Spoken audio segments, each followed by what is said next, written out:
Most of the time when I'm recording this podcast, I'm sitting in a quiet studio in Toronto. This episode, though, starts with me in the front seat of a pickup truck. You can just see how vibrantly green it is, how lush the grass is. That's Chad Meunier. He's showing me around his farm. We're in Moss Side, Alberta, about an hour and a half northwest of Edmonton. We're really blessed, we have lots of trees here, and the way we manage our land is we don't clear any trees, we like the trees. Chad and his wife Stacey are owners of Paul Meunier and Sons Farms Limited. Paul Meunier was actually my grandfather, and he started to farm here with my grandmother in 1927. But the family history actually goes back further than that. My great-grandfather... The dirt road we're on is more than just memory lane for Chad.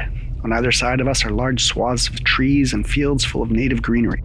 It's land that Chad and his family know very well. And it's best suited to actually grow grass.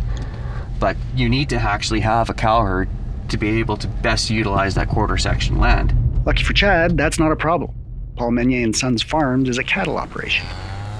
They have over 4,500 cows here, and their approach to raising them hasn't changed much since the farm started a century ago. We're really trying to do every little piece along the way in a deliberate way. That's Chad's wife and farm co-owner, Stacey Meunier. So that in the end, our land is better and our cattle are healthy and our people enjoy doing what they do. Yeah, the motto on the farm is thriving plants, animals, and people. And if one of those pillars of the farm isn't healthy and isn't working, then the other two actually suffer as well. We get out of the truck and they walk me through one of the fields. Where we're standing is actually annual ryegrass. So this is something we've been doing. As far as you can see, the grass is lush, dense, and green.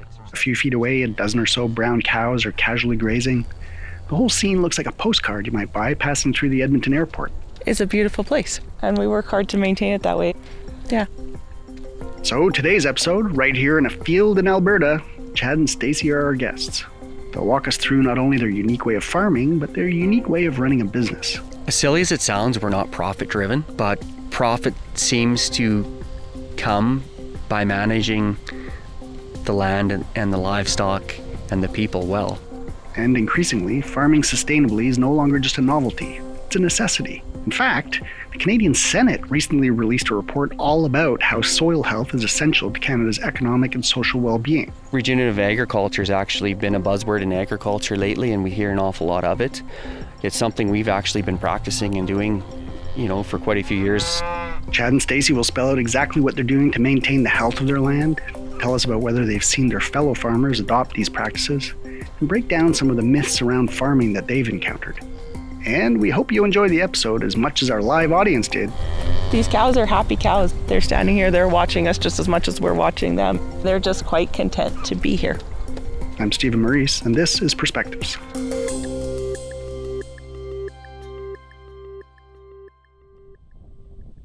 Stacey and Chad, thank you so much for letting us come out to see you here in Moss Side. Thank you very much. Welcome to our farm. Why don't you just tell us where we are right now? So right now we are standing in a silage field looking out onto pasture land, a mix of grass and trees. And from where I stand, I can see our cows and calves grazing. So I know you try to operate your farm in as sustainable a manner as possible.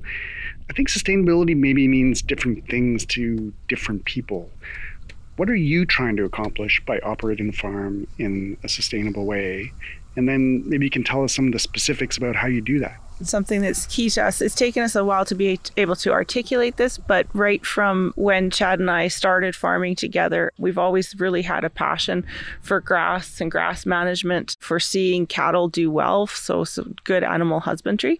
And so all the decisions we've made from the beginning have been focused on, I would say, more than sustainability, because sustainability to me is just maintaining the status quo, but we really would like to see this land improve year over year. Mm-hmm. So I think it's important that we're going beyond sustainability and to a place where we're improving at all times. And you talked about grass management and that being very important to you.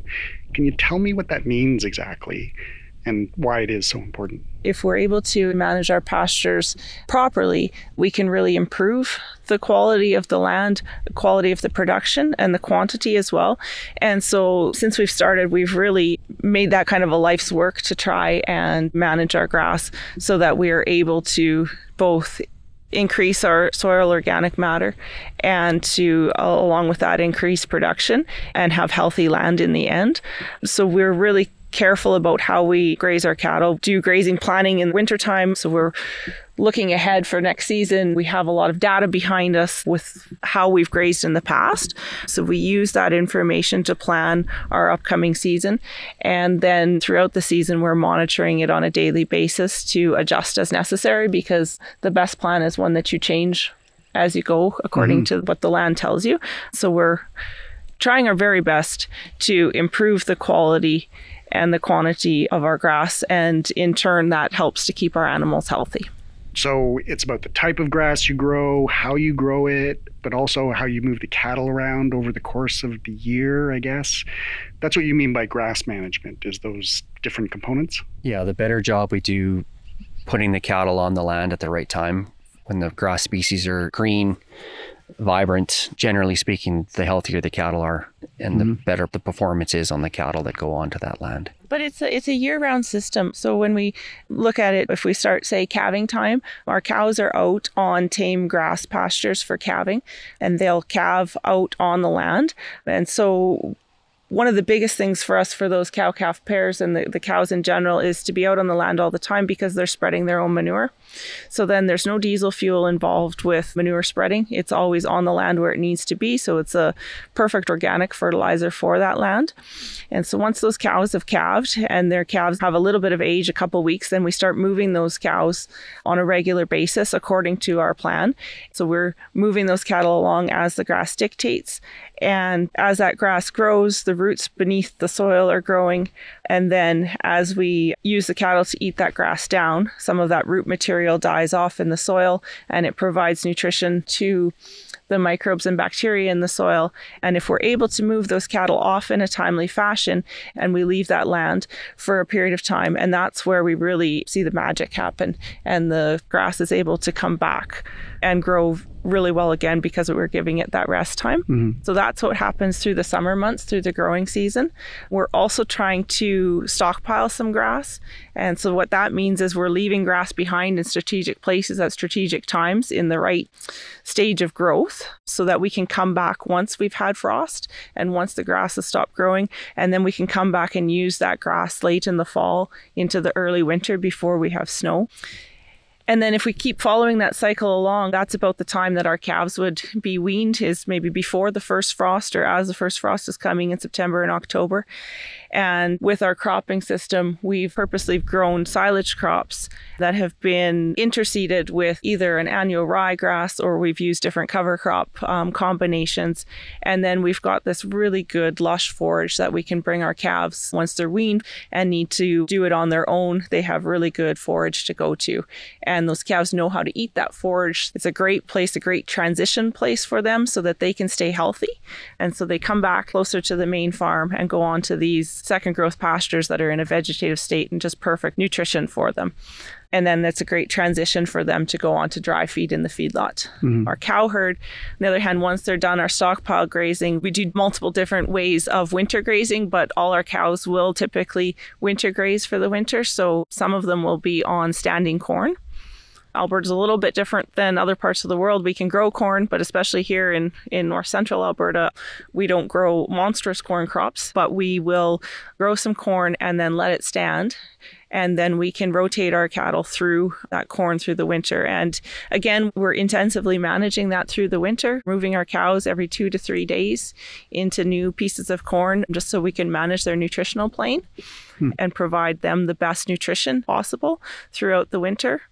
Some other strategies we use, we'll sometimes do some swath grazing, where we're taking an annual crop and we're cutting it in early fall and then grazing those cattle on those swaths, again, moving them every 2 to 3 days to get the optimal nutritional for those cows.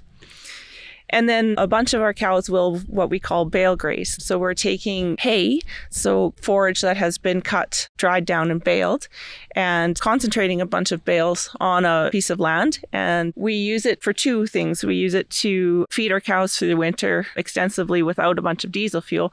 But the other thing, we purposely do it on some pieces of ground that have marginal productivity. So we're trying to do it primarily on grassland that would typically not have a lot of productivity. So maybe something that had been overgrazed in the past or had some problem in the past.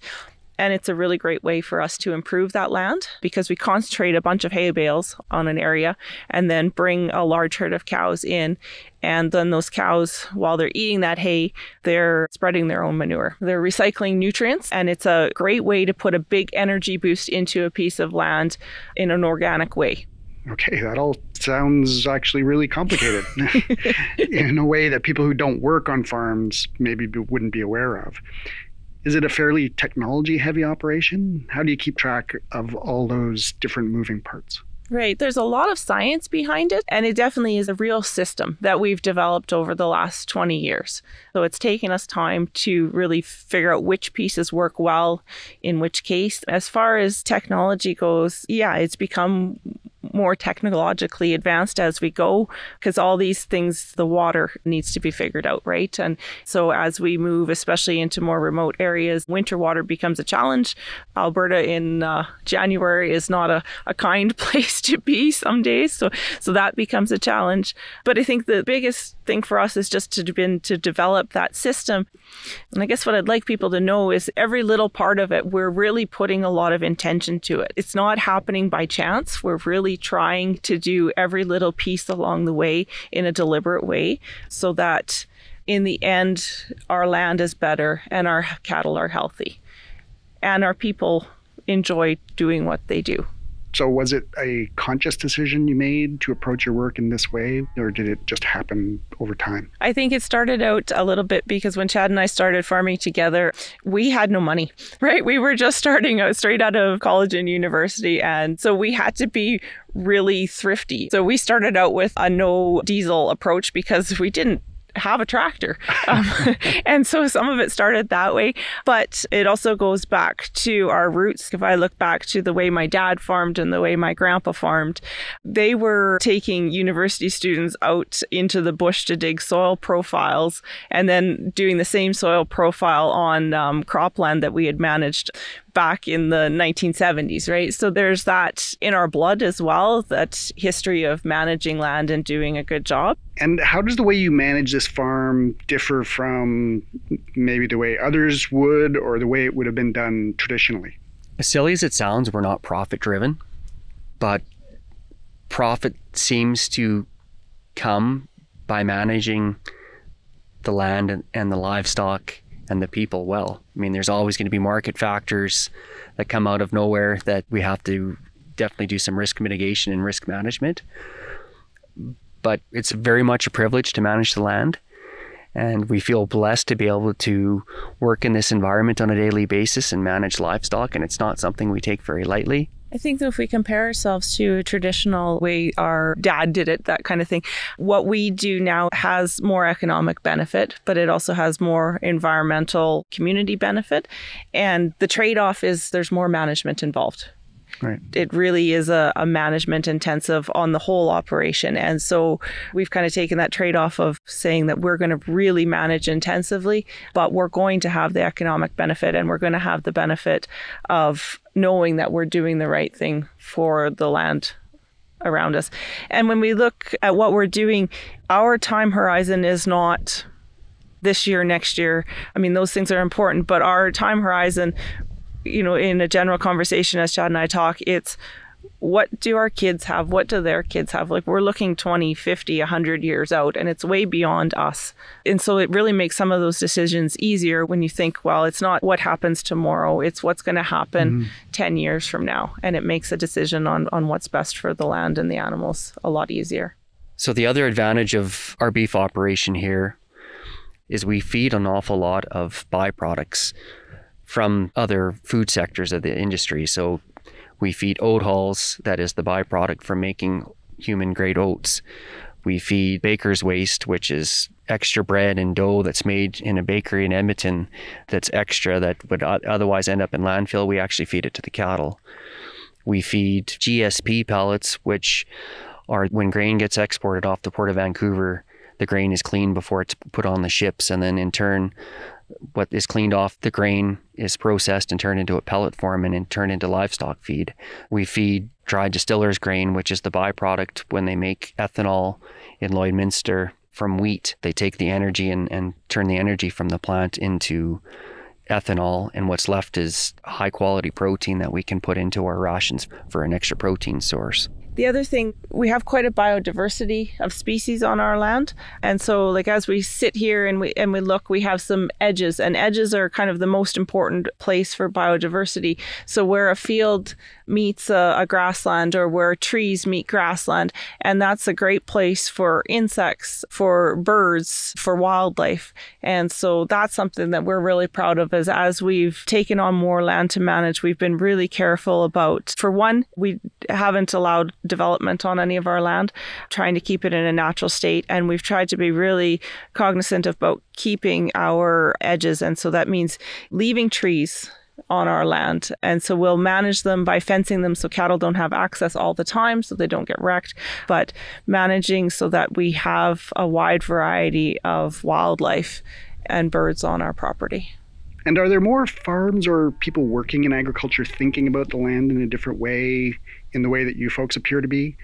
Do you see more of that among your neighbors and people in the community? I think absolutely. Agriculture, even just in the last 5 or 10 years, I mean, there's been a lot more talk about regenerative agriculture and everything. And a lot of it, I think, is just the new generation coming up, looking at soil health and recognizing that it's the foundation and the basis of any farm, no matter which part of agriculture you're in. And it's very much important to manage land in a sustainable way, or above and beyond sustainable, to make sure that you're doing well for that land. And again, generally speaking, profit will follow good management. And are there any misconceptions you think among non-farming people about farming? What do people not understand?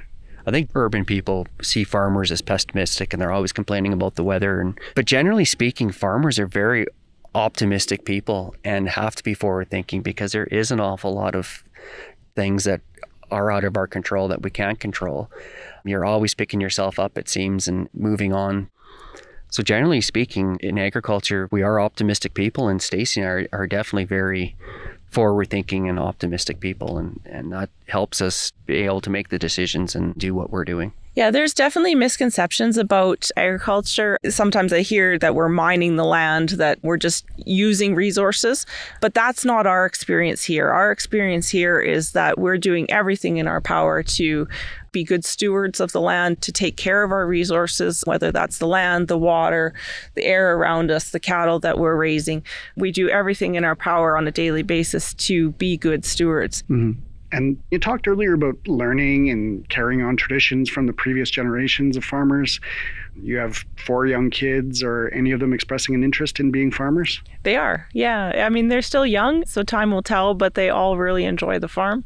They all have a little side project of their own that they take care of: a few sheep, a few chickens, some horses, a pig. Yeah, they are very involved in our day-to-day so that we can share our excitement with them. And we really try to make it exciting to be here, make it fun to be here, because it is a great place to be. Chad, Stacey, I really want to thank you for inviting us out here. It's been really interesting, and it's a beautiful place you've got here. Thank you for having us. Thank you very much. I've been speaking with Chad and Stacey Meunier, owners of Paul Meunier and Sons Farms Limited. Perspectives podcast is made by me, Stephen Maurice, as well as Armina Lagaya and our producer, Andrew Norton. For a transcript of this episode, as well as other stories, insights, analysis, and thought leadership, visit our website, scotiabank.com/perspectives. We'll see you next time.